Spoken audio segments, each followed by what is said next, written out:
അധ്യക്ഷത വഹിക്കുന്നത് പത്തായക്കല്ല് കൂട്ടായ്മയുടെ മുഖ്യ രക്ഷാധികാരി കൂടിയായ പി കുഞ്ഞുമൊയ്തു ഹാജി സാഹിബ് അവர்களാണ്.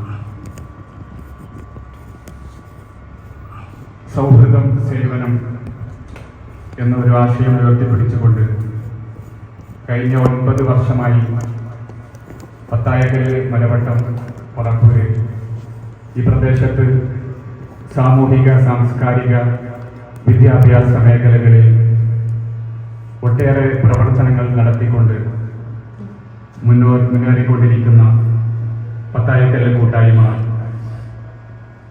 നമ്മുടെ പ്രദേശത്ത് നിന്നും SSLC പരീക്ഷകളിലും +2 പരീക്ഷകളിലും അതുപോലെ സ്കൂളുകളിൽ നിന്ന് LSS, USS പോലുള്ള മത്സര പരീക്ഷകളിലും ഉന്നത വിജയം നേടിയ വിദ്യാർത്ഥികളെ അവാർഡ് നൽകി ആദരിക്കുന്ന ഇത്തരത്തിലുള്ള പരിപാടികൾ കഴിഞ്ഞ 9 വർഷമായി ഈ പ്രദേശത്ത് സംഘടിപ്പിച്ചു വരികയാണ്. ജീവകാരുണ്യ പ്രവർത്തന രംഗത്തും ആരോഗ്യ മേഖലയിലും മറ്റ് സാംസ്കാരിക മേഖലയിലുമൊക്കെ ഇതിനോടകം തന്നെ ഒട്ടേറെ പ്രവർത്തനങ്ങൾ പത്തായക്കല്ല് കൂട്ടായ്മ നടത്തിയിട്ടുണ്ട്.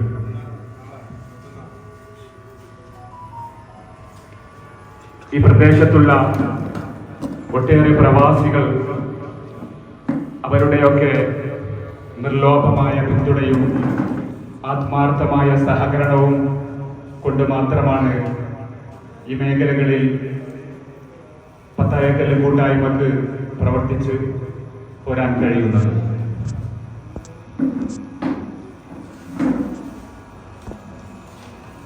നമ്മുടെ പ്രദേശത്ത് നിന്ന് ഇക്കഴിഞ്ഞ പരീക്ഷകളിൽ ഉന്നത വിജയം നേടിയ വിദ്യാർത്ഥികളെ ആദരിക്കുന്ന ഒരു പ്രോഗ്രാമാണ് ഇവിടെ നമ്മളിപ്പോൾ സംഘടിപ്പിക്കപ്പെട്ടിട്ടുള്ളത്. ഈ പരിപാടിക്ക് ഒട്ടേറെ പ്രമുഖ വ്യക്തികൾ നമ്മുടെ എളിയ ക്ഷണം സ്വീകരിച്ചുകൊണ്ട് ഇവിടെ എത്തിയിട്ടുണ്ട്.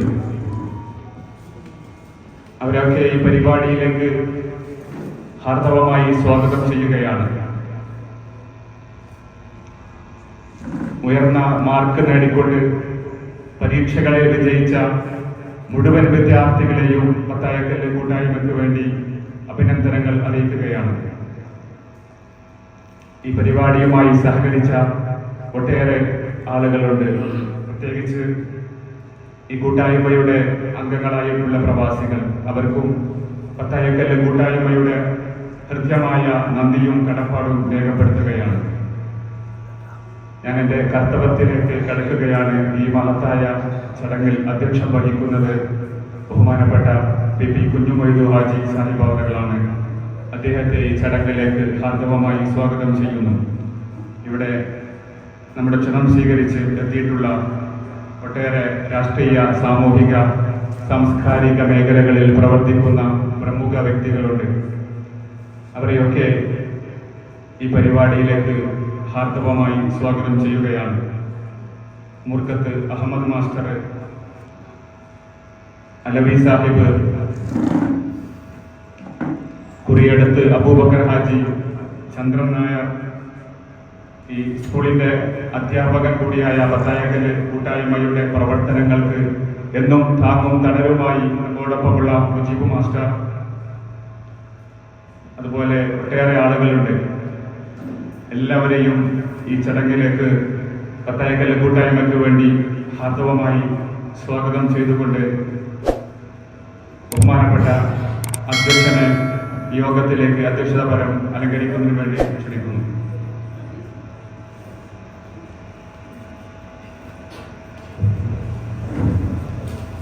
ബഹുമാനനായ പത്തായക്കല്ല് കൂട്ടായ്മയുടെ മുഖ്യ സംഘാടകനുകൂടിയായ അബ്ബാസ്, അതുപോലെ തന്നെ ബഹുമാനനായ അഹമ്മദ് മാസ്റ്റർ, പത്തായക്കല്ല് കൂട്ടായ്മയുടെ എല്ലാമായ ഈ സ്കൂളിലെ അധ്യാപകൻ കൂടിയായ മുജീബ് മാസ്റ്റർ, ബഹുമാനനായ അലവി, നമ്മുടെ പ്രദേശത്ത് കാരണം രാജാക്ഷര സ്കൂളിലെ പ്രഥമ അധ്യാപകൻ കൂടിയായ ബഹുമാനനായ മുസ്തഫ മാസ്റ്റർ, അതുപോലെ തന്നെ ഇവിടെ എത്തിച്ച് ബഹുമാനായ തന്ത്രനായ അബൂബക്കർ ഹാജി ഇവിടെ എത്തിച്ചേർന്നിട്ടുള്ള ഈ അവാർഡ് സ്വീകരിക്കുവാൻ വേണ്ടി എത്തിച്ചേർന്നിട്ടുള്ള വിദ്യാർത്ഥിനികളെ നല്ലവരായ നാട്ടുകാരെ, സുഹൃത്തുക്കളെ, കഴിഞ്ഞ 9 വർഷക്കാലമായി പത്തായക്കല്ല് പ്രദേശത്തെ എല്ലാ സാംസ്കാരിക, വിദ്യാഭ്യാസ, ആരോഗ്യ മേഖലകളിലൊക്കെ എന്നും നല്ല രീതിയിലുള്ള പ്രവർത്തനങ്ങൾ കാഴ്ചവെക്കുന്ന പത്തായക്കല്ല് കൂട്ടായ്മയെ നിങ്ങൾക്ക് പരിചയപ്പെടുത്തേണ്ട ആവശ്യമില്ല എന്നാണ് എനിക്ക് തോന്നുന്നത്. സൗഹൃദം, സേവനം എന്നാണ് പത്തായക്കല്ല് കൂട്ടായ്മയുടെ മുദ്രാവാക്യം. ഈ പ്രദേശത്തൊക്കെ പല രീതിയിലുള്ള സേവന പ്രവർത്തനങ്ങൾ കാഴ്ചവെച്ച ഒരു സംഘടനയാണ് പത്തായക്കല്ല് കൂട്ടായ്മ. പത്തായക്കല്ല് കൂട്ടായ്മയുടെ ചെയർമാനായ മുസ്തഫ ഇന്ന് സ്ഥലത്തില്ല, അദ്ദേഹം ഗൾഫിലാണുള്ളത്. സാധാരണ രീതിയിൽ ഇത്തരം പരിപാടികളൊക്കെ സംഘടിപ്പിക്കുമ്പോൾ അദ്ദേഹം നമ്മോടൊപ്പം ഉണ്ടാകാറുണ്ട്. ഇന്ന് അദ്ദേഹത്തിന് ഇവിടെ എത്തിച്ചേരാൻ സാധിച്ചിട്ടില്ല. കാരണം അദ്ദേഹം ജോലി സംബന്ധമായ വശങ്ങൾ കൊണ്ട് ലീവ് കിട്ടിയിട്ടില്ല എന്നാണ് അദ്ദേഹം അറിയിച്ചത്. അദ്ദേഹത്തിൻ്റെ പ്രവർത്തനം എന്തുകൊണ്ടും നമ്മളോട് പ്രശംസിക്കേണ്ടതാണ്. ഏത് കാര്യത്തിന് മുന്നിൽ നിന്നുകൊണ്ട് ഈ കൂട്ടായ്മയെ നയിക്കുവാൻ അദ്ദേഹം എന്നും മുന്നിട്ടിറങ്ങിയിട്ടുമുണ്ട്. ഇനിയും അദ്ദേഹത്തിൻ്റെ സേവനം നമ്മുടെ നാടിന് ആവശ്യമാണ്. നമ്മുടെ പ്രദേശത്തുകാരെ ഒന്നിച്ചു നിർത്താനും അതുപോലെ തന്നെ നമ്മുടെ പ്രദേശത്തുണ്ടാകുന്ന ഓരോ ചലനങ്ങളും വീക്ഷിച്ചുകൊണ്ട് അവരെയൊക്കെ അഭിനന്ദിക്കാനും പുകഴ്ത്താനുമൊക്കെ അദ്ദേഹം എപ്പോഴും മുന്നോട്ട് വരാറുണ്ട്. അതുപോലെ തന്നെയാണ് നമ്മളിവിടെ സ്വർണം പറഞ്ഞ മുസ്തഫയും അതുപോലെ തന്നെയാണ്. ഈ കൂട്ടായ്മയുടെ ജീവൻ നാടി എന്ന് തന്നെ മുസ്തഫയെ പറ്റി പറയേണ്ടി വരും. മറ്റുള്ള ഞങ്ങളൊക്കെ കൂട്ടായ്മയിൽ എന്നും സമ്പാദിക്കാറുണ്ടെങ്കിലും കൂട്ടായ്മയുടെ എല്ലാമായിട്ടുള്ളത് മുസ്തഫയും അതുപോലെ തന്നെ അബ്ബാസ്, മുജീബ് മാഷ്, അങ്ങനെയുള്ള കുറച്ച് പ്രവർത്തകരാണ്. അതുപോലെ മുസ്തഫ മാഷൊക്കെ വളരെ സജീവമായിട്ട് കൂട്ടായ്മയ്ക്ക് വേണ്ടിയിട്ട് കാര്യങ്ങൾ നിർവഹിക്കുന്ന വ്യക്തികളാണ്. അവരെയൊക്കെ ഈ സന്ദർഭത്തിൽ ഞാൻ അഭിനന്ദിക്കുകയാണ്. നമ്മൾ ഇന്നിവിടെ സംഘടിപ്പിച്ചിട്ടുള്ളത് നമ്മുടെ ഈ പ്രദേശത്ത് വിദ്യാഭ്യാസ മേഖലയിൽ SSLC പരീക്ഷയ്ക്കും അതുപോലെ തന്നെ +2 പരീക്ഷയ്ക്കും മദ്രസയിലെ പൊതുപരീക്ഷയ്ക്കുമൊക്കെ ഉയർന്ന മാർക്ക് നേടിയിട്ടുള്ള വിദ്യാർത്ഥികളെ അഭിനന്ദിക്കുക, അവരെ ഒന്ന് പ്രോത്സാഹിപ്പിക്കുക എന്നതിന് വേണ്ടി സംഘടിപ്പിച്ചിട്ടുള്ള ഒരു ചെറിയ ചടങ്ങാണ്. ഈ ചടങ്ങ് ഇവിടെ എത്തിച്ചേർന്നിട്ടുള്ള വിദ്യാർത്ഥികളോട് സൂചിപ്പിക്കാനുള്ളത്, SSLC ഉയർന്ന മാർക്ക് വാങ്ങിയ വിദ്യാർത്ഥികൾ പ്രത്യേകമായിട്ട് ഞാൻ സൂചിപ്പിക്കുകയാണ്. അവർക്ക് നല്ല മാർക്ക് കിട്ടി, നല്ല ഉയർന്ന മാർക്ക് കിട്ടിയതിൽ നമ്മൾ അഭിനന്ദിക്കുന്നു. ഇതുകൊണ്ടൊന്നും അവസാനിക്കുന്നില്ല എന്നുകൂടി നമ്മൾ മനസ്സിലാക്കണം. ഉയർന്ന മാർക്ക് കിട്ടിയ നിങ്ങൾ ആ സ്ഥാപനത്തിന്റെ മാനേജറും അതുപോലെ തന്നെ അതിന്റെ ഉദ്യോഗസ്ഥരും ഒക്കെ ആയിട്ട് വരുമ്പോൾ നിങ്ങളെ ഒപ്പം പഠിച്ച അന്ന് മാർക്ക് കുറഞ്ഞൊരു കുട്ടി ഒരു പക്ഷേ വലിയൊരു കമ്പനിയുടെ മേധാവിയായിരുന്നു. അതുകൂടി നമ്മൾ ആലോചിക്കണം. അതുപോലെ തന്നെ പല കുട്ടികൾക്കും പല കഴിവുകളായിരുന്നു. ചിലർക്ക് പഠിക്കാനുള്ള നല്ല താല്പര്യമുണ്ടെങ്കിൽ ചിലവർക്ക് ഡോക്ടറാകണമെന്നായിരുന്നു, ചിലവർക്ക് അധ്യാപകനാകാൻ താല്പര്യമുണ്ടാകും, ചിലവർക്ക് നമ്മുടെ മെക്കാനിക്കാവാൻ താല്പര്യമുണ്ടാകും. അങ്ങനെ പല മേഖലകളിൽ ശോഭിക്കാൻ കഴിയുന്ന വ്യക്തിത്വങ്ങൾ നമ്മുടെ മുന്നിലിരിക്കണം. ഇതൊന്നുമല്ലെങ്കിൽ നമ്മുടെ രാഷ്ട്രത്തെ നയിക്കാൻ പറ്റാവുന്ന വ്യക്തിത്വങ്ങൾ ഒരു പക്ഷേ നമ്മുടെ മുന്നിലിരിക്കുന്നുണ്ടാകും. നമ്മളിതൊന്നും അറിയാതെ പോകുന്നു. ഇതൊന്നും ആരും നിസ്സാരക്കാരാണെന്ന് ആരെയും എഴുതി തളരുന്നു. നമ്മളൊപ്പം നടക്കുകയാണ് മാക്സിമം നടക്കുന്നത്. നമ്മളൊന്നും പ്രതീക്ഷിക്കാത്ത വിദ്യാർത്ഥികളുടെ അല്ലെങ്കിൽ വിദ്യാർത്ഥിനികളുടെയൊക്കെ സ്കൂൾ ബാഗുകളിൽ നിന്ന് വരെ മയക്കുമരുന്ന് റാക്കറ്റുകാർ അവരുടെ സാധനങ്ങൾ സ്കൂളിൽ ചെലവഴിപ്പിക്കാൻ വേണ്ടി അവർക്ക് കൊടുത്തയക്കുന്ന ഒരു കാലഘട്ടമാണ്. അവർ നമ്മളെ എങ്ങനെയെങ്കിലും വഴിവേൽപ്പിച്ചുകൊണ്ട് അവർക്ക് എങ്ങനെ സമ്പാദിക്കാൻ സാധിക്കുമെന്നാണ് അവർ ചിന്തിക്കുന്നത്.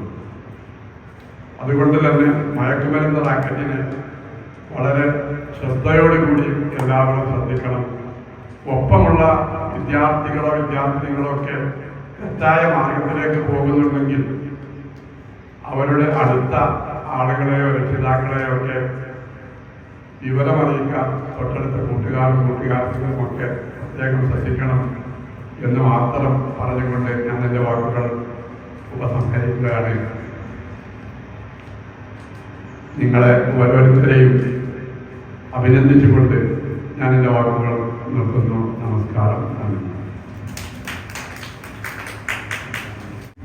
ഈ യോഗം ഇവിടെ ഉദ്ഘാടനം ചെയ്യുന്നതിന് വേണ്ടി ബഹുമാനനായ നമ്മുടെ നാട്ടുകാരനും അധ്യാപകനുമൊക്കെ ആയിരുന്ന അഹമ്മദ് മാഷ് ക്ഷണിച്ചു.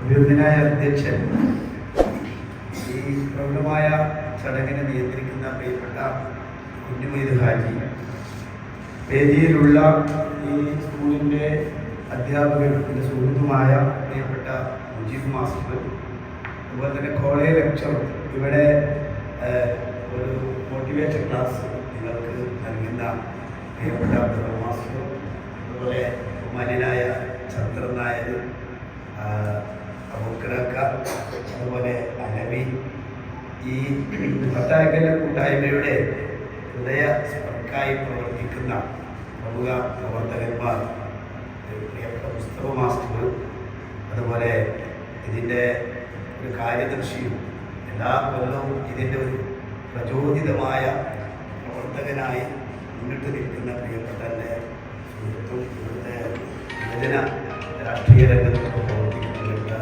അബ്ബാസ് ഉൾപ്പെടെ ഈ ആദരം ഏറ്റുവാങ്ങാൻ ഇവിടെ എത്തിയിട്ടുള്ള പ്രതിഭകളായിട്ടുള്ള എൻ്റെ കുട്ടികളെ, രക്ഷിതാക്കളെ, സുഹൃത്തുക്കളെ, പ്രിയപ്പെട്ട അലവി ഇവിടെ ഉണ്ട്,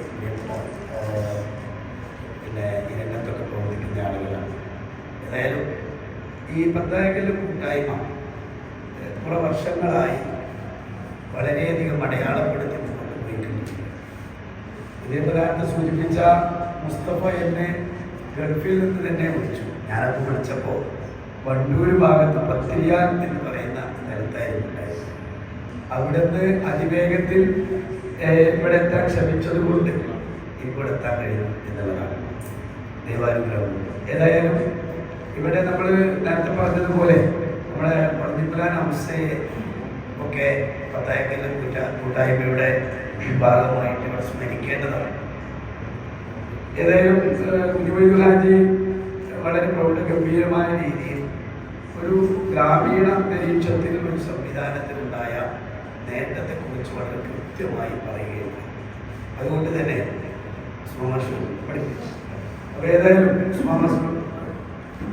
ഏതായാലും ഞാൻ ചുരുക്കി പറയുകയാണ്. ഇവിടെ ഒരു ഏകദേശം എൻ്റെ 10-16ഓളം കുട്ടികൾക്ക് ഇവിടെ ആദരം നൽകുന്ന കൂട്ടായ്മ.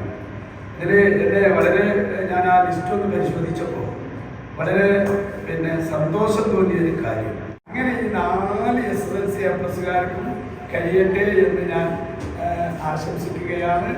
അതുപോലെ തന്നെ +2 ഒരു കുട്ടി, അവർക്ക് ഫുൾ A+ VVMH മാറാക്കരയിൽ നിന്നും പഠിച്ച കുട്ടിയാണ്. അറക്കര പഞ്ചായത്തിലുള്ള സ്കൂൾ കൂടിയാണ്. 2 സ്കൂളിൽ നിന്നും KMH സ്കൂൾ ടൂരും VVHM മാറാക്കരയുമാണ് നമുക്ക് ഇപ്പോൾ ഇവിടെ വലിയൊരു അനുഗ്രഹം എന്ന തോതിൽ നമുക്ക് മുന്നോട്ട് പോകാൻ നമ്മളെ സഹായിച്ചുകൊണ്ടിരിക്കുന്നത്. 2 സ്കൂളുകളും മികവിൻ്റെ കേന്ദ്രങ്ങളായി മുന്നോട്ട് പോയിക്കൊണ്ടിരിക്കുന്നു. ഹയർ സെക്കൻഡറിയിലും 10ാം ക്ലാസ്സിലും ഒക്കെ തന്നെ. അപ്പോൾ സൗകര്യപ്രദമായി ഏത് സ്കൂളിൽ പഠിച്ചാലും നമ്മളെ സംബന്ധിച്ചിടത്തോളം സൗകര്യം ഇവിടെ ലഭ്യമാകുന്നു എന്നുള്ളത്. ഇപ്പം നമ്മൾ ഇരിക്കുന്നത് ഒരു സ്കൂളിലാണ്. ഇത് സ്ഥാപിച്ച ഹാജി, അദ്ദേഹത്തിന് ഏറ്റവും വലിയ നന്മ ഉണ്ടായിരിക്കുന്ന കാര്യത്തിൽ സംശയമൊന്നുമില്ല. അങ്ങനെ ഉണ്ടാവട്ടെ എന്ന് ഞാൻ പ്രാർത്ഥിക്കാം. നല്ല മനോഹരമായ ഒരു ക്ലാസ് കെട്ടിടത്തിൽ ഒരു ചടങ്ങിൽ നമ്മളിത് സംഘടിപ്പിക്കുമ്പോൾ ഇത് വളരെ ഭംഗിയായി പോകുന്നത്. അങ്ങനെ LP, UP, ഹൈസ്കൂൾ എല്ലാം തന്നെ മികവിൻ്റെ കേന്ദ്രങ്ങളായി എല്ലാ രക്ഷിതാക്കളും വിദ്യാഭ്യാസത്തെ അങ്ങനെ താല്പര്യപൂർവ്വം കാണുകയാണ്. ഞാൻ അവസാനിപ്പിക്കാൻ പോകുന്നതിന് മുമ്പ് രണ്ട് കാര്യങ്ങൾ പറഞ്ഞ് അവസാനിപ്പിക്കുകയാണ്. ഒന്ന്, ഈ SSLCക്ക് ഒരു പ്രാവശ്യം തോറ്റ് രണ്ടാമത് എഴുതിയ ഷിഹാബ് എന്ന് പറയുന്ന ഒരു IAS കാരൻ ഇന്ന് നാഗാലാൻഡിലെ നാഗാലാൻഡിലെ കലക്ടറാണ് അദ്ദേഹം ഒരു ഈ മുക്കത്തുള്ള സമസ്തയുടെ ഒരു ഓർഫനേജിൽ 6ാം ക്ലാസ്സിൽ പഠിക്കുമ്പോൾ 6ാം ക്ലാസ്സിൽ നിന്ന് അദ്ദേഹത്തെ പരാജയപ്പെട്ട് വീണ്ടും 6ാം ക്ലാസ് കൂടെ ഇരുത്തി. പണ്ടത്തെ കാലത്ത് എല്ലാ ക്ലാസ്സിലും പരാജയപ്പെടുകയും വിജയിക്കുകയും ചെയ്യുന്ന ഒരു സംഗതി ഉണ്ടായിരുന്നു. ഇപ്പോൾ മിനിമം മാർക്കിലേക്ക് സർക്കാർ ചിന്തിച്ചുകൊണ്ടിരിക്കുന്നു. അത് സംവാദത്തിൽ നിൽക്കുകയാണ്. 10ാം ക്ലാസ്സിൽ മിനിമം മാർക്ക് വേണം എന്നുള്ള അഭിപ്രായം സർക്കാരിന്റെ ഭാഗത്ത് നിന്ന് വിദ്യാഭ്യാസ വകുപ്പ് മുന്നോട്ട് വെച്ചിട്ടുണ്ട്. അതൊന്നും ഇല്ലാത്തൊരു കാലഘട്ടത്തിൽ ഇങ്ങനെ സ്കൂളിൽ തോറ്റ 6ാം ക്ലാസ്സിൽ തോറ്റ ഓർഫനേജിൽ പഠിച്ച ഷിഹാബിനെ നിങ്ങൾക്ക് എല്ലാവർക്കും അറിയാം. അദ്ദേഹമാണ് ഈ നാഗാലാൻഡിലെ ഗവർണറായി ഇപ്പോൾ പ്രവർത്തിച്ചു കൊണ്ടിരിക്കുന്നത്. അതുപോലെ തന്നെ നമ്മുടെ രാഷ്ട്രപതിയായി നമ്മളോട് വിട പറഞ്ഞു പോയിട്ടുള്ള അഗ്നിച്ചിറകുകളൊക്കെ പുസ്തകമൊക്കെ എഴുതി വലിയ പ്രസിദ്ധി നേടിയിട്ടുള്ള ബഹുമാന്യനായ ശാസ്ത്രജ്ഞൻ APJ അബ്ദുൽ കലാം, അദ്ദേഹവും വളരെ കഷ്ടപ്പെട്ട് പ്രയാസപ്പെട്ട് പഠിച്ച അങ്ങനെ ഒരു രാജ്യത്തിന്റെ ശാസ്ത്രരംഗത്ത് ഏറ്റവും ഉന്നതിയിലെത്തുകയും അതിലുപരി ഒരു രാജ്യം ആദരിച്ച് രാഷ്ട്രപതിയാക്കുകയും ചെയ്ത മഹാനായി ഉയരാൻ വരെ കാരണമായ APJ അബ്ദുൽ കലാം, അദ്ദേഹം കഷ്ടപ്പാടിന്റെ നെല്ലിപ്പടി കണ്ടുകൊണ്ടും സഹിച്ചുകൊണ്ടുമാണ് പഠിച്ചതും ഉയർന്ന തലത്തിലെത്തിയത്. അവസാനിപ്പിക്കുന്നു. നമുക്ക് ഏറ്റവും അനിവാര്യമായിട്ടുള്ളത് വിദ്യയാണ്. നമ്മുടെ കയ്യിൽ കുറെ പണം കയ്യിലുണ്ട് എന്ന് വിചാരിച്ച് നമുക്ക് മുന്നോട്ട് പോകാൻ അത്ര സന്തോഷമുണ്ടാവുകയില്ല. പകരം നമ്മുടെ മക്കൾക്ക്, നമ്മുടെ ചുറ്റുപാടുകൾക്ക് ഒക്കെ തന്നെ വിദ്യാഭ്യാസം ഉണ്ടെങ്കിൽ വളരെ വലിയ മുന്നേറ്റം ഉണ്ടാക്കാൻ കഴിയും എന്ന് പറഞ്ഞുകൊണ്ട് ഇന്ന് ഇവിടെ ആദരം ഏറ്റുവാങ്ങുന്ന ഫുൾ A+കാരെയും അതോടൊപ്പം തന്നെ 8, 9 അതിന്റെ താഴെ കിട്ടിയവരൊന്നും ഭയപ്പെടണ്ടോ. നിങ്ങൾ ചെയ്യേണ്ടത് എന്താണെന്ന് വെച്ച് കഴിഞ്ഞാൽ, ഇപ്പോ ട്രെയിൻ വന്നു, ആ ട്രെയിനിൽ നിങ്ങളുടെ കൂട്ടുകാരികൾക്ക് പറഞ്ഞു കൊടുക്കണം. 2 A+ കിട്ടിയാലും ഒറ്റ A+ കിട്ടിയിട്ടില്ലെങ്കിലും അവർക്ക് യോജ്യമായ തരത്തിലുള്ള ഒരു സോഫ്റ്റ്വെയർ ആണ് ഈ ഏകജാലയത്തിൽ ഉണ്ടാക്കിയിട്ടുള്ളത്. 50 സ്കൂൾ വരെ കൊടുക്കാം. മുസ്തഫാഷൊക്കെ അത് ചെയ്ത് കൊടുത്തിട്ടുണ്ടാവും എന്നാണ് പ്രതീക്ഷിക്കുന്നത്. നിങ്ങൾ ചെയ്യേണ്ടത്, 1ാമത്തെ ട്രയൽ വന്നു, അലോട്ട്മെന്റ് അടുത്ത ദിവസം വരേണ്ട സമയത്ത് കിട്ടാത്തവന് ഒട്ടും ഭയപ്പെടരുത്. 1ാമത്തെ എഡിറ്റിനുള്ള അവസരം കിട്ടുന്ന സമയത്ത് അപ്പോ ഇതിലുള്ള ഏത് ഹ്യൂമാനിറ്റീസ് ആയാലും വേണ്ടിയില്ല, കൊമേഴ്സ് ആയാലും വേണ്ടിയില്ല, ഏതായാലും ഒരു 40 സ്കൂളുകളെങ്കിലും തികച്ചു കൊടുക്കുന്ന രീതിയിൽ നിങ്ങളുടെ കൂട്ടുകാരികൾക്കൊക്കെ നിങ്ങൾ പരസ്പരം പറഞ്ഞു കൊടുത്ത് അവരെ രണ്ടാമതും ഈ സോഫ്റ്റ്വെയറിന്റെ ഉള്ളിൽ കിട്ടുന്ന തരത്തിലേക്ക് കയറ്റി കൊടുക്കണം. അത് അബ്ദുറഹ്മാൻ ഇവിടെയുണ്ട്.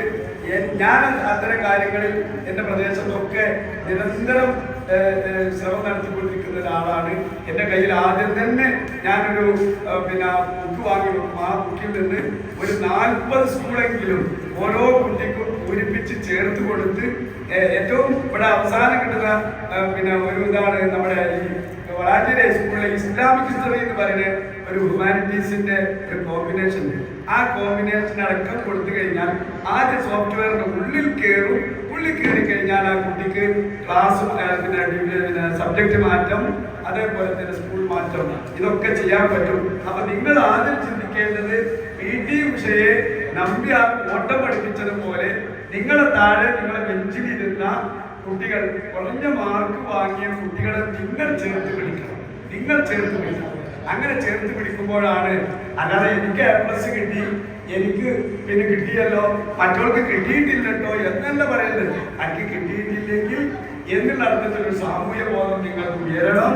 ആ ഉയർന്ന് ആ കുറഞ്ഞ പേര് കിട്ടിയ കുട്ടികളെ കൂടി നീ ഭയപ്പെടേണ്ട, നിനക്ക് കിട്ടുന്ന രീതിയിൽ ഇങ്ങനെ ചെയ്താൽ മതി എന്ന് പറഞ്ഞ് സയൻസാണ് ആഗ്രഹിക്കുന്നതെങ്കിൽ 40ാമത്തെ സ്കൂള് ഒരു 35ാമത്തെ സ്കൂളിൽ തൊട്ട് ഹ്യൂമാനിറ്റീസോ ഒക്കെ കൊടുക്കുക.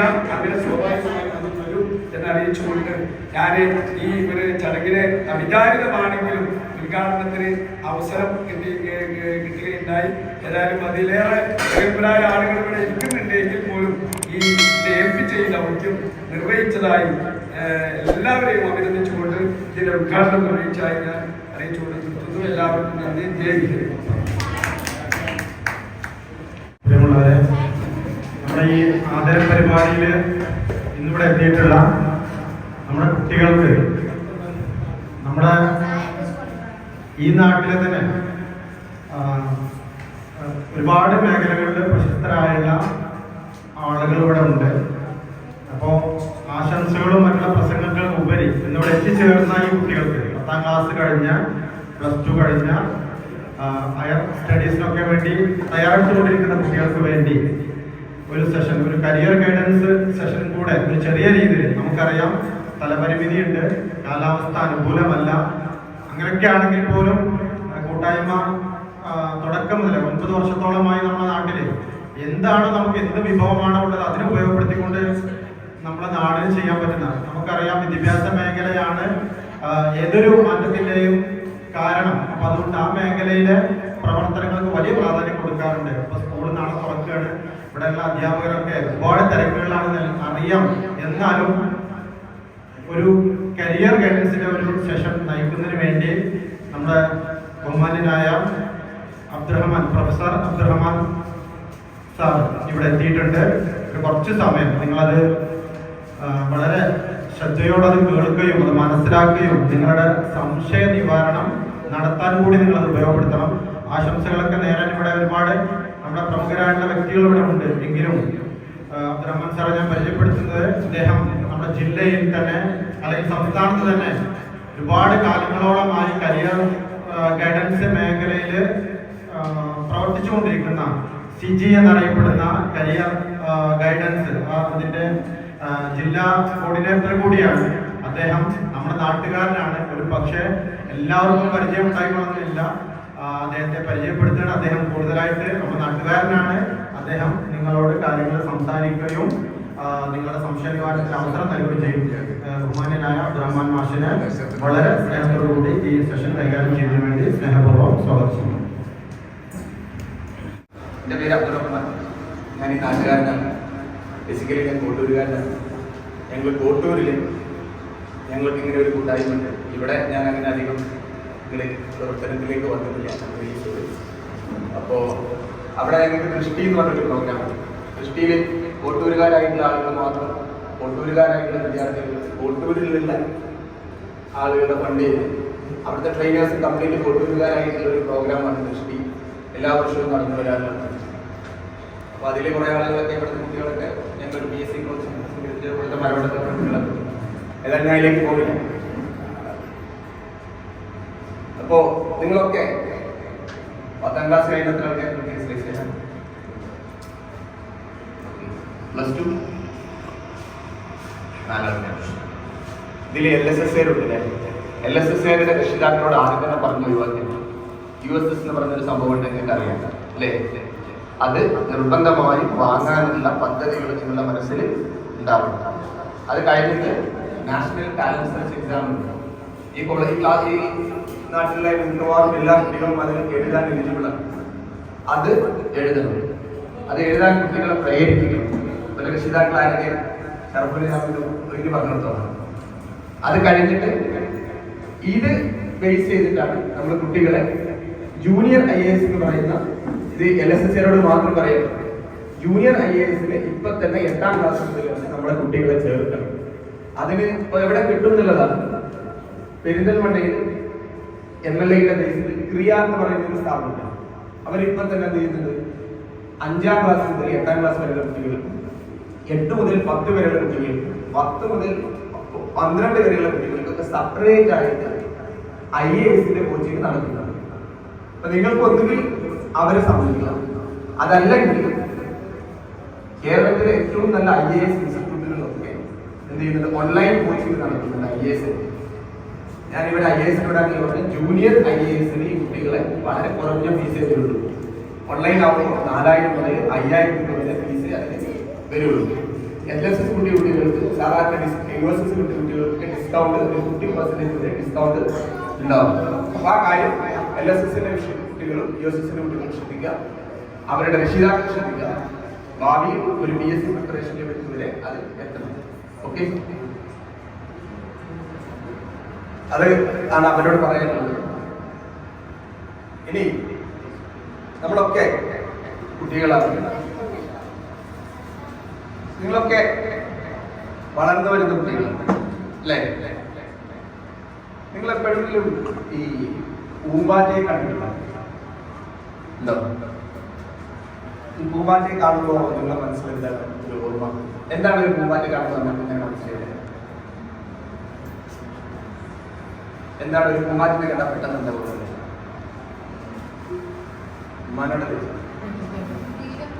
ഫ്രീഡം. ഇന്നത്തെ കാലത്ത് ഏറ്റവും കൂടുതൽ കുട്ടികൾ പറയുന്ന ഒരു വാക്കാണ് ഫ്രീഡം. ചിലപ്പോൾ രക്ഷിതാക്കൾ എങ്ങനെ ഇരിക്കുന്നുണ്ട്, പൂമ്പാറ്റിനെ കാണുമ്പോൾ അനക്കെന്താ തോന്നുന്നു? ശരി, എന്താ ഒന്നും വരില്ല. പ്ലസ് ടു അനക്കെന്താ ഒരു പൂമ്പാറ്റിനെ കാണുമ്പോൾ ഒന്നും തോന്നില്ല, ഫ്രീഡം തോന്നും. അതിങ്ങനെ പൂക്കളൊക്കെ വെച്ച് പാരങ്ങളൊക്കെ അല്ലേ? ഈ പൂമ്പാറ്റ ഉണ്ടായത് മാത്രം പറഞ്ഞ് ഞാൻ ക്ലാസ് അവസാനിപ്പിക്കും. ഈ പൂമ്പാറ്റ എന്ന് പറയുന്നത് ദൈവത്തിന്റെ സൃഷ്ടിയിലെ ഏറ്റവും വലിയ അത്ഭുതമാണ്. അപ്പൊ അതെങ്ങനെയെന്നാണ് ഇവിടുത്തെ സംശയം അല്ലേ? മനുഷ്യനെ സൃഷ്ടിച്ചതിനേക്കാൾ വലിയ ഏറ്റവും വലിയ അത്ഭുതത്തിലൊന്നാണ്, ദൈവത്തിന്റെ സൃഷ്ടിയിലെ ഏറ്റവും വലിയ അത്ഭുതമാണ് പൂമ്പാറ്റ. നമ്മൾ കാണുന്ന ഏറ്റവും ചെറിയ ജീവിയായിട്ടുള്ള പൂമ്പാറ്റ. കാരണം പൂമ്പാറ്റ ഉണ്ടാവുന്നത് എങ്ങനെയാണ്? പൂമ്പാറ്റിന്റെ ജീവ സർക്കിൾ നിങ്ങൾക്ക് പഠിച്ചിട്ടില്ല സ്കൂളിൽ? എവിടെ തുടങ്ങുന്നത്? പൂവിൽ നിന്നും, പുഴുവിൽ നിന്നാണ് പൂമ്പാറ്റ ഉണ്ടാവുന്നത് അല്ലേ? മനുഷ്യൻ എങ്ങനെ ഉണ്ടായിരുന്നു? മനുഷ്യനിൽ നിന്ന്. ജനിക്കുമ്പോൾ തന്നെ മനുഷ്യനാണ് അല്ലേ? പൂമ്പാറ്റ പുഴുവാണ്. പൂമ്പാറ്റയല്ല, പുഴുവാണ്. പുഴുവാണ് എന്ത് ചെയ്യുന്നത്? പൂമ്പാറ്റയാവുന്നത്. ഇതിനെ ഇംഗ്ലീഷിൽ പറയാം മോർഫോസിസ് എന്നാണ്, മെറ്റാമോർഫോസിസ് എന്നാണ് പറയാം. കാരണം ഒന്നല്ലാത്തതിൽ നിന്ന് മറ്റേതിലേക്ക് കറക്റ്റായിട്ട് കൺവേർട്ട് ചെയ്ത് കൊടുക്കുന്നത്. ഈ കസാല നിങ്ങൾ ഒരു സ്റ്റേജാക്കി മാറ്റിയാലോ അല്ലെങ്കിൽ ഒരു ബിൽഡിംഗ് ആക്കി മാറ്റിയാലോ അങ്ങനെ ആവുമോ?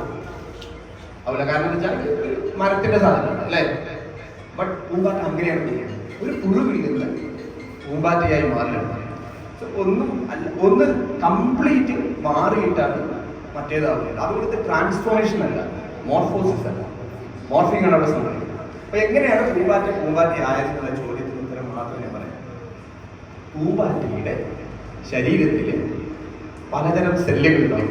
ഈ എല്ലാ വസ്തുക്കളും നിർമ്മിച്ചത് സെല്ലുകളെ കൊണ്ടാണ് അല്ലേ? കോശം എന്നാണ് നമ്മൾ മലയാളത്തിൽ പറയുന്നത്. രക്ഷിതാക്കൾക്ക് പെട്ടെന്ന് മനസ്സിലാവും, കോശങ്ങളെ കൊണ്ടാണ് വസ്തുക്കളൊക്കെ നിർമ്മിച്ചിട്ടുള്ളത്.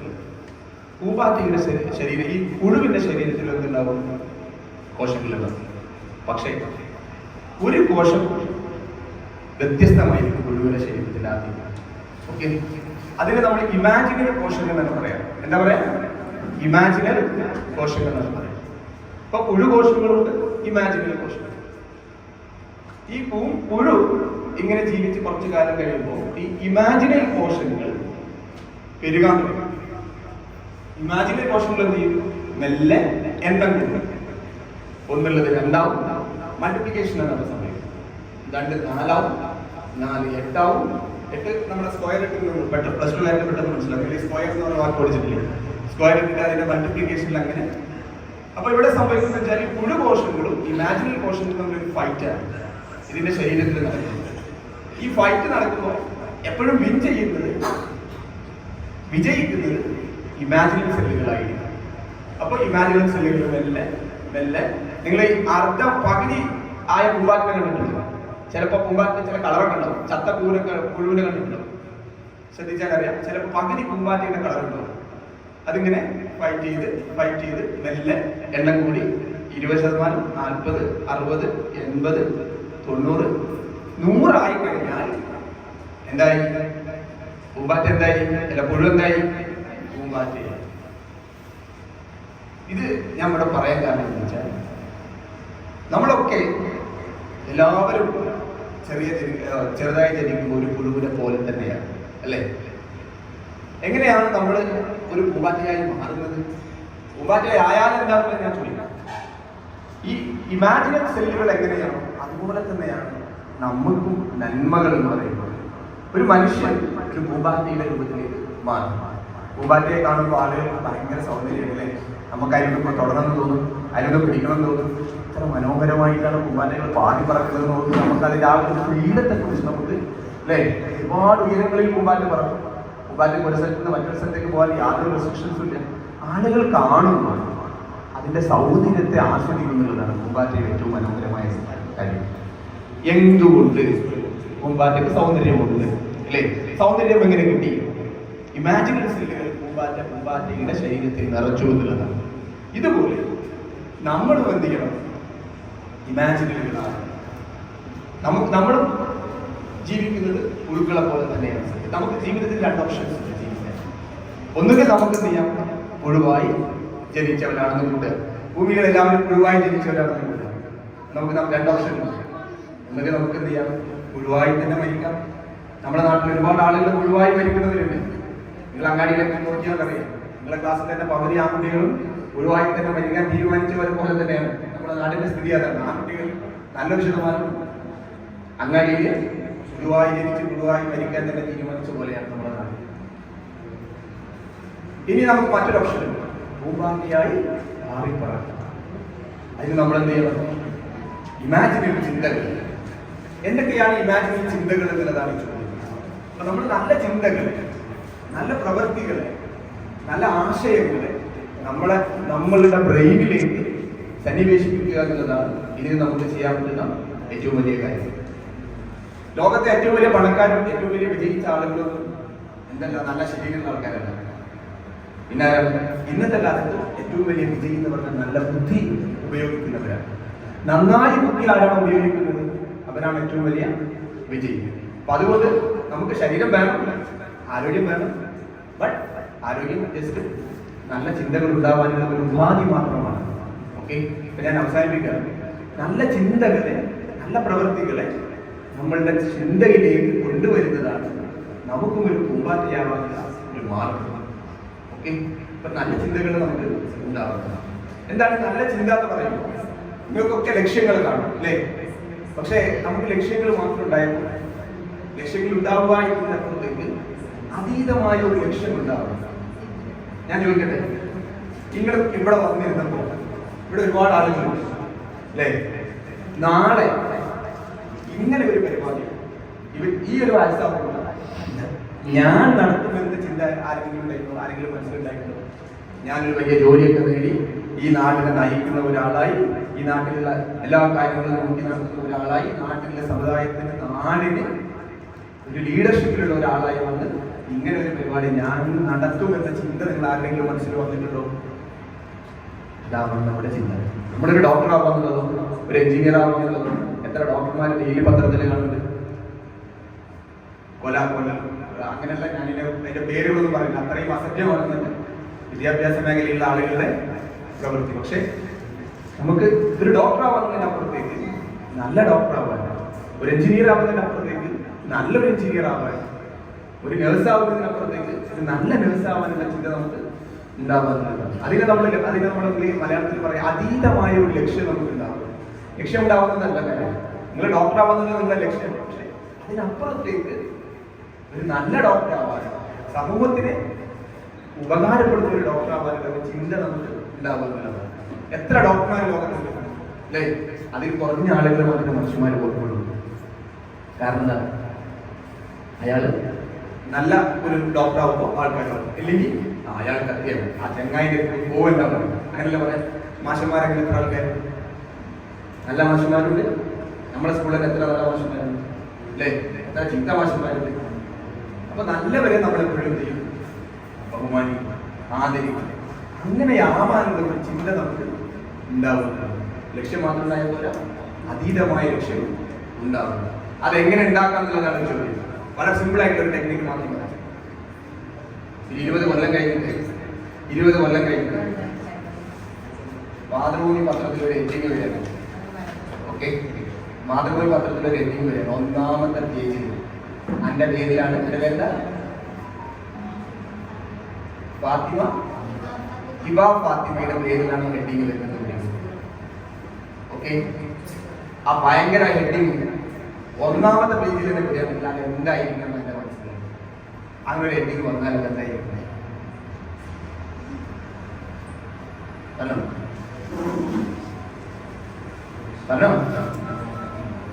എല്ലാവർക്കും ഭയങ്കര ആവേശമായിട്ടുള്ള ഒരു ഹെഡിങ് ആണ്. ഫുൾ എ പ്ലസ് 20 കൊല്ലം കഴിഞ്ഞാൽ ഫുൾ എ പ്ലസ് ഇപ്പൊ തന്നെ പറഞ്ഞില്ല. ഫുൾ എ പ്ലസ് 20 കൊല്ലം കഴിഞ്ഞാൽ ഒരു യാതൊരു കാര്യമില്ല. ഫുൾ എ പ്ലസ് 20 കൊല്ലം കഴിഞ്ഞാൽ 20 മിനിറ്റ് പോലും കഴിഞ്ഞാൽ ഫുൾ എ പ്ലസിന് കാര്യമില്ല. എനിക്ക് മനസ്സിലാവണമെങ്കിൽ ആലോചിച്ച് വരണം. ഓക്കെ, നമ്മളൊരു കരിയർ നമ്മൾ സെറ്റ് ചെയ്യും. നമ്മുടെ ലൈഫിൽ ഒരു ലക്ഷ്യമുണ്ട്. ഒരു ഡോക്ടർ ആവാൻ പറ്റും. ഉദാഹരണം പറയാം, മാലോകർക്ക് മുഴുവൻ അത്താണിയായിട്ടുള്ള ഹിബ ഫാത്തിമ ഒന്നാമത്തെ പേജിൽ അല്ലേ, അല്ലെങ്കിൽ മരവട്ടത്തിൽ നിന്ന് ഒരു പൈലറ്റ്, അങ്ങനെയൊക്കെ പറയുമ്പോൾ നാട്ടുകാർക്ക് എല്ലാവരും അഭിമാനിക്കുന്ന രൂപത്തിലുള്ള ഒരു ഹെഡ്ലൈൻ നമ്മുടെ മനസ്സിൽ നമ്മൾ കുറിച്ചിടാം. ഓക്കെ, അതൊരു സ്റ്റേജിൽ നമുക്കൊരു അവാർഡ് കിട്ടുന്നതാവാം, അതല്ലെങ്കിൽ ഒരു പത്രത്തിൽ ന്യൂസ് വരുന്നതാവാം, അല്ലെങ്കിൽ നാട്ടുകാർ നമ്മളെ കുറിച്ച് അങ്ങാടിയിൽ പറയുന്നതാവാം. ഇതൊക്കെ നമ്മുടെ മനസ്സിൽ എന്ത് ചെയ്യാം, ജസ്റ്റ് കുറിച്ച്. രണ്ടാമത്തെ കാര്യം വായന ഉണ്ടാവണം. ഇന്നത്തെ കാലത്ത് കുറച്ചും കുറഞ്ഞ സാധനങ്ങൾ വായന. നല്ല പുസ്തകങ്ങൾ വായിക്കുക, ഇമാജിനറി ചിന്തകൾ വരാൻ നല്ല പുസ്തകങ്ങൾ വായിക്കുക എന്നുള്ളതാണ് രണ്ടാമതായി നമുക്ക് ചെയ്യാറുള്ളത്. മൂന്നാമതായിട്ട് നല്ല കൂട്ടുകെട്ടപ്പോഴും നന്നാക്കുക. നോ പറയാൻ പറ്റില്ല. ഓക്കെ, യെസ് പറയാനല്ല, നോ പറയാൻ പറ്റില്ല. നമ്മുടെ കുട്ടികളെ ഏറ്റവും കൂടുതൽ പഠിപ്പിക്കേണ്ട വാക്ക് നോ പറയാൻ, യെസ് പറയാൻ. ഓക്കെ, നല്ല കൂട്ടുണ്ടാവണം, നല്ലത് വായിക്കാൻ. നല്ല പുസ്തകങ്ങൾ ഇഷ്ടംപോലെ വരുന്നുണ്ട്. ഇവിടെയൊക്കെ സ്കൂൾ ലൈബ്രറി ഉണ്ട്, കറക്റ്റ് ലൈബ്രറി ഉണ്ട്, അവിടെ മുനിസിപ്പൽ ലൈബ്രറി ഉണ്ട്, അങ്ങനെ ഒരുപാട് ലൈബ്രറി ഉണ്ട്. കോട്ടക്കൽ മുനിസിപ്പാലിറ്റിയിൽ ലൈബ്രറി ഉണ്ട്, ഇത് പോയി മെമ്പർഷിപ്പ് എടുക്കാം, അവിടെ ഇരുന്ന് വായിക്കും. പിന്നെ സമയം ഞാൻ എന്നോട് കൂടി പറയുന്നത്, കാരണം ഞാൻ മുതിർന്ന വായിച്ചിട്ടുണ്ട്. ബട്ട് സമയം നമുക്ക് എന്ത് ചെയ്യണം, ഉപയോഗിക്കാൻ അറിയാം. ലോകത്തെ ഏറ്റവും കൂടുതൽ വിജയിച്ച ആളുകൾ അവരുടെ സമയം A+ ഉള്ള ആൾക്കാരല്ല. ലോകത്തെ ഏറ്റവും കൂടുതൽ വിജയിച്ച ആളുകൾ A+ ഉള്ള ആൾക്കാരല്ല. അവർക്ക് കിട്ടിയ സമയത്തെ എങ്ങനെ ഉപയോഗിച്ചു പറഞ്ഞ ആളുകളാണ് വിജയിച്ച ആളുകൾ. സമയം ചെലവഴിക്കുന്നത്, സമയം ഒരു അസറ്റ് അല്ല. പഠിച്ചോ നമുക്ക് തന്ന ഏറ്റവും വലിയ ഗിഫ്റ്റാണ് അതിന് സമയം. ഓക്കെ, ഓരോ മനുഷ്യനും പഠിച്ചോനെ ഒരു പെട്ടിയായിട്ടാണ് എനിക്ക് പറഞ്ഞിട്ടുള്ളത്. ആ പെട്ടിയിൽ എന്താ ഉള്ളത്? നിങ്ങളുടെ ആയുസിനുള്ളിലുള്ള 24 മണിക്കൂർ ഇല്ലു ആ സമയമാണ്. അത് നിങ്ങൾ എങ്ങനെ ഉപയോഗിച്ചോ അതിനനുസരിച്ചാണ് നിങ്ങളുടെ വിജയവും നിങ്ങളുടെ പരാജയവും. സമയം ഉപയോഗിക്കുന്നത്, കാരണം സമയം നഷ്ടപ്പെട്ടു എന്ന് തിരിച്ചറിയുന്നത് എല്ലാം കഴിഞ്ഞിട്ടായിരിക്കും. ഓക്കെ, പിന്നെ സമയം ഉപയോഗിക്കാൻ കൃത്യമായിട്ട് പഠിക്കണം. A+രോട് പറയാം, A+ എല്ലാം നേരത്തെ പറഞ്ഞ പോലെ നല്ല ചിന്തകളുണ്ടെങ്കിൽ, നമ്മളുടെ രക്ഷിതാക്കളുടെയും അധ്യാപകരുടെയും നല്ല പൊരുത്തമുണ്ടെങ്കിൽ A+ ഇല്ലെങ്കിലും ജീവിതത്തിൽ കഴിച്ചിലാവും. A+ കിട്ടുക എന്നുള്ളത് ഇപ്പോഴാണ് നിങ്ങളുടെ ജീവിതത്തിലെ ലക്ഷ്യം, ഒരിക്കലും അതല്ല. എത്രയോ ഫുൾ A+ യാതൊരു പണിയില്ലാതെ നേരത്തെ പറഞ്ഞ പോലെ അങ്ങാടി കൂടി നടക്കുന്നു. ബട്ട് ഒരു A+ ഇല്ലാതെ നമ്മളെ രക്ഷിതാക്കളുടെ ഒന്നും വേണ്ട, അച്ഛൻ്റെ അമ്മൻ്റെ ഉമ്മാൻ്റെ ഉപ്പാൻ്റെ ഒക്കെ പൊരുത്തം മാത്രം മതി ജീവിതത്തിൽ. അതിലും വലിയ A+ ഇല്ല എന്ന ബോധം നമുക്ക് ഉണ്ടാവും. അതാണ് A+. അതിന് വലിയൊരു A+ ഇല്ല. അതുണ്ടോ ഈ ദുനിയാവിൽ നിങ്ങൾ എവിടെയും കഴിച്ചു, നിങ്ങൾ ഏത് വാതിൽ കുട്ടിയാലും തുറക്കും. ഉമ്മാനിപ്പാനി അച്ഛൻ്റെ അമ്മൻ്റെ പൊരുത്തമാണ്, അധ്യാപകരുടെയും പൊരുത്തമാണ്. അധ്യാപകനെ ഞാൻ നിർത്തുന്നത് മാറ്റി നിർത്തുകയാണ്. ഞാനൊരു അധ്യാപകനാണ്, ഞങ്ങളെ പൊരുത്തമാണെന്നുള്ള പഠിക്കുന്നില്ല. തെറ്റ തള്ളനെയും തന്തനെയും പൊരുത്തുണ്ടെങ്കിൽ നിങ്ങൾ ഏത് വാതിൽ കുട്ടിയാലും അതില്ലാതെ പോയാൽ എവിടെയെങ്കിലും നിങ്ങൾക്ക് പ്രയാസം ഉണ്ടെങ്കിൽ നിങ്ങൾ ആദ്യം ഓർമ്മിപ്പിക്കേണ്ടത് ഇവിടെ ഒരു പ്രശ്നം വരുന്നതാണ്. കറക്ഷൻ നടത്തേണ്ടത് ഇവിടെ വന്ന് സോറി പറഞ്ഞാൽ ആ വാതിൽ പരീക്ഷിച്ചു നോക്കും. ഓക്കെ, അപ്പൊ അതുകൊണ്ട് A+ എന്ന് പറയുന്നത് A+ അല്ല. ഞാനിപ്പോൾ ഒരുപാട് ഇന്റർവ്യൂവിൽ പോയിട്ടുണ്ട്, ബാംഗ്ലൂരൊക്കെ പോയി. എന്നോട് പറഞ്ഞത് വെച്ചാൽ ഇഷ്ടംപോലെ മാർക്കുണ്ടല്ലോ, ഭയങ്കര മാർക്കുണ്ടല്ലോ, ബട്ട് ജോലിയില്ല. അതിന് നമുക്ക് വേണ്ട സ്കില്ലാണ്. അപ്പൊ സ്കില്ല് കൂടി ഉണ്ടാവും, സ്കില്ല് ഉണ്ടാക്കാനുള്ള പദ്ധതി കൂടി ഉണ്ടാവും. ഫൈനലി ഞാൻ പറയാം, ഒരു വാക്ക് മാത്രം പറഞ്ഞാൽ അവസാനിപ്പിക്കുന്നത്, എന്ത് പഠിക്കുന്നു എന്നുള്ളത് പ്രധാനമാണ്. ഇന്നതാണ് പ്രധാനം, എന്തിന് പഠിക്കുന്നു എന്നുള്ളതാണ് പ്രധാനം. അവൻ മനസ്സിൽ പറഞ്ഞു. എന്ത് പഠിക്കുന്നു എന്നുള്ളത് പ്രധാനമല്ല. ഹ്യൂമാനിറ്റീസ് പഠിച്ചോളി, സയൻസ് പഠിച്ചോളി, IAS പഠിച്ചോളി, പക്ഷെ എന്തിനാ പഠിക്കുന്നത്? അതാണ് ലക്ഷ്യം നമ്മുടെ ജീവിതത്തിൽ, അല്ലേ? നമ്മുടെ ജീവിതത്തിന്റെ ലക്ഷ്യം എന്താണ്? നമ്മൾ എന്തിനാണ് പഠിക്കുന്നത്? എന്ത് പഠിക്കുന്നു എന്നുള്ള നമ്മുടെ ജീവിതത്തിന്റെ ലക്ഷ്യമേ അല്ല. നിങ്ങൾക്ക് എന്തും പഠിക്കാം, ഒരു ലക്ഷ്യം ഉണ്ടാവും. ചിലപ്പോൾ ആൾക്കാരൊക്കെ ചോദിക്കുന്നത് എന്തിനാ ചങ്ങായി പഠിക്കുന്നത്, അല്ലേ? അതിന് കൃത്യമായി ചിലപ്പോൾ നിങ്ങളോട് ചോദിക്കുകയാണെങ്കിൽ എന്തിനാ പഠിക്കുന്നത്, ചിലപ്പോൾ കൃത്യമായ ലക്ഷ്യം ഉണ്ടാവും, ഉത്തരം ഉണ്ടാവും. ആ ഉത്തരം ഇല്ലെങ്കിൽ ഉത്തരം ഉണ്ടാക്കുക എന്നതാണ് ഇങ്ങനെയുള്ള ക്ലാസ്സുകളിലൂടെ, വായനയിലൂടെ, യൂട്യൂബൊക്കെ കാണുമ്പോൾ അത്തരം വീഡിയോകളൊക്കെ കണ്ട് നമ്മൾ എന്ത് ചെയ്യണം? പഠിക്കണം. ഓക്കെ, എന്തിനു പഠിക്കുന്നു എന്നുള്ള ചോദ്യത്തിന് ഈ ക്ലാസ് കഴിഞ്ഞ് ആദരമാക്കി പോകുമ്പോൾ ആലോചിക്കുക, ഇരുന്ന് ആലോചിക്കുക. ഏതായാലും നിങ്ങൾക്ക് 2 കൊല്ലം പ്ലസ് ടു ഉണ്ടല്ലോ, 2 കൊല്ലം കഴിഞ്ഞാൽ പ്ലസ് ടു കഴിഞ്ഞിട്ട് ഡിഗ്രിക്ക് 3 കൊല്ലം ഉണ്ട്. പക്ഷെ എന്തിനു പഠിക്കുന്നില്ല? ഈ നാട്ടിലെ രക്ഷിതാക്കളോട് എനിക്ക് പറയാനുള്ളത്, PSC വളരെ ഇമ്പോർട്ടൻ്റ് ആയിട്ടുള്ള സാധനം. ജോലി ഉണ്ടാവണം. ഇൻഡിപെൻഡൻ്റ് ആയി ജീവിക്കണമെങ്കിൽ ഫ്രീഡം എന്നുള്ള വാക്ക് ഉപയോഗിക്കാൻ സുഖമാണ്, പക്ഷെ അതിന് ഏറ്റവും ആദ്യം വേണ്ടത് ഇൻഡിപെൻഡൻസ് നമുക്ക് ജീവിതത്തിൽ വേണമെങ്കിൽ ജോലി വേണം. ഓരോ ആളുകൾക്കും ജോലി ഉണ്ടാവും. അത് നമ്മുടെ ഇൻഡിപെൻഡൻ്റ് ആണ്. നമുക്കൊരു ജോലി ഉണ്ടാവും, അതിനുവേണ്ടി അതാണ് നമ്മൾ എന്തിനു പഠിക്കുന്നത്. അത് എന്ത് ജോലിയാണെന്നുള്ളത് നിങ്ങളെ ഏറ്റവും ഇഷ്ടപ്പെട്ടത് എന്താണോ അതാണ് നിങ്ങളുടെ ജോലി. ഒരിക്കൽ ഒരു ജർമ്മനിയിൽ നിന്ന് വരാൻ പരിചയപ്പെട്ട അയാളോട് ലാൻഡ്സ്കേപ്പ് എഞ്ചിനീയർ. അയാളെ പണിയെന്ന് വെച്ചാൽ ഗാർഡനാണ് പറയാം. അയാൾ ആകെ പഠിച്ചത് 6 മാസത്തെ ഇന്റേൺഷിപ്പാണ് ഗാർഡനിങ്. 50 പൈസ തന്നെ ഡോക്ടറാണ്. എന്തെങ്കിലും സംശയങ്ങൾ വന്നാൽ വൈകുന്നേര സമയത്ത് വന്നാൽ ആർക്കെങ്കിലും എന്തെങ്കിലും സംശയങ്ങൾ സോൾവ് നമ്പർ സംസാരത്തൊക്കെ ഉണ്ട്. പൊതുവെ കോളേജ് ആയതുകൊണ്ട് കോളേജ് വിട്ടുവരാൻ കുറച്ച് സമയമെടുക്കും. കാരണം ഏറ്റുമുട്ടലും തല്ലിപ്പിടിക്കുന്ന സ്ഥലങ്ങളാണ് കോളേജ്, സ്കൂളുമായിട്ടുള്ളത്. അപ്പം അതുകൊണ്ട് കോളേജ് അങ്ങനെയൊന്നും അല്ലല്ലോ. പ്ലസ് ടു കഴിഞ്ഞ ആൾക്കാർ നിങ്ങളൊക്കെ കൊടുത്താലേ എവിടെ കൊടുത്ത് എവിടെ കൊടുത്തില്ലേ? അപ്പോൾ ഇത്തരം കാര്യങ്ങളൊക്കെ നല്ല യൂണിവേഴ്സിറ്റികളിൽ പഠിക്കാനുള്ള താല്പര്യം ഉണ്ടാവണം. സെൻട്രൽ യൂണിവേഴ്സിറ്റികളിൽ നല്ല ജോലിക്കുള്ള താല്പര്യം ഉണ്ടാവണം. സെൻട്രൽ യൂണിവേഴ്സിറ്റിയിലൊക്കെ പോയി കഴിഞ്ഞാൽ നമ്മുടെ ലൈഫിൽ പോലെ തന്നെ മാറും. നമ്മൾ തന്നെ ആകെ മാറും. ഈ ഇരിക്കുന്ന ആൾക്കാരൊന്നും ആയിരിക്കില്ല. അങ്ങനെയൊന്നും താല്പര്യമില്ല. സെൻട്രൽ യൂണിവേഴ്സിറ്റി കുറച്ചുകൂടിയൊക്കെ സ്ട്രോങ് ചെയ്യും. ഓക്കെ, സെൻട്രൽ യൂണിവേഴ്സിറ്റി എന്ന വേറെ ലോകം. അങ്ങനെ ഒരുപാട് പറയണം. ഒരു സാഹചര്യം സമയമില്ലാത്തതുകൊണ്ട് ഞാൻ നിർത്തുകയാണ്. ഒരുപാട് സെൻട്രൽ യൂണിവേഴ്സിറ്റികൾ, ഒരുപാട് ജോലികൾ, ഒരുപാട് ഏരിയയിൽ നമ്മൾ കുട്ടികൾക്കുണ്ട്. നിങ്ങളുടെ താല്പര്യത്തിനനുസരിച്ച് കുട്ടികളെ ഒരിക്കലും നിർബന്ധിക്കേണ്ട കാര്യമില്ല. കുട്ടികൾ ഓൾറെഡി അവർക്ക് മൈൻഡ് സെറ്റ് ഉണ്ട്. അവരുടെ താല്പര്യത്തിനനുസരിച്ച് ജോലി അല്ലെങ്കിൽ പഠനം കണ്ടെത്തുക, അതിനനുസരിച്ചുള്ള ജോലി കണ്ടെത്താൻ അവരെ സഹായിക്കുക, അവരവർ സപ്പോർട്ടായിരിക്കുക. അല്ലാതെ ഒരിക്കലും രക്ഷിതാക്കൾ ഒരു പോലീസായി മാറരുത്. ഓക്കെ, നിങ്ങളെ കുട്ടികൾ ആരോ പറഞ്ഞ പോലെ നിങ്ങളുടേതല്ല, അവരും മനുഷ്യരാണ് എന്ന ചിന്ത ഉണ്ടാവണം. ഈ നാട്ടിൽ ഒരു PSC കിട്ടുന്ന പ്രത്യേകിച്ച് പെൺകുട്ടികളൊക്കെ ഈ ഇപ്പോൾ MBBS പോലെ ആൾക്കാർ പോകുന്നുണ്ട്. പക്ഷേ അവരൊന്നും ജോലിക്ക് എത്തുന്നില്ല എന്നുള്ളതാണ് കാര്യം. MBBS കഴിഞ്ഞിട്ട് അത്രയും സ്ട്രെയിൻ എടുത്ത് പഠിച്ചിട്ടുണ്ട്. അതേസമയം അത്രയും സമയം ഒരു PSC പഠിച്ചിട്ടുണ്ടെങ്കിൽ ഷുവറായിട്ട് 50,000 സാലറി വാങ്ങാനുള്ള ജോലിയിലേക്ക് എത്തിയാൽ കുറച്ചുകൂടി നമ്മൾ സ്മാർട്ടായിട്ട് ബുദ്ധിപരമായി ആലോചിച്ച് ചിന്തിച്ചെന്ത് ചെയ്യുക, തീരുമാനങ്ങൾ എടുക്കുക. എന്തിനു പഠിക്കുന്നു എന്ന ചിന്ത മനസ്സിലുണ്ടാവാം. നല്ല ചിന്തകളെ ഇമാജിനിലുണ്ടാവാം, മനസ്സിലുണ്ടാവാം. ഉള്ള അവസ്ഥ പറഞ്ഞാൽ അത് നമുക്കുള്ള പൊരുത്തമാണ്. മാസ് കാർഡിലുള്ള പൊരുത്തം അല്ല. ഞാൻ അവസാനിപ്പിക്കുന്നു. നന്ദി. ഇങ്ങനെ ഒരു അവസരം തന്നതിന് കൂട്ടായ്മയെ അഭിനന്ദിച്ചുകൊണ്ട് ഞാൻ നിർത്തുന്നു. ജയ് ഹിന്ദ്.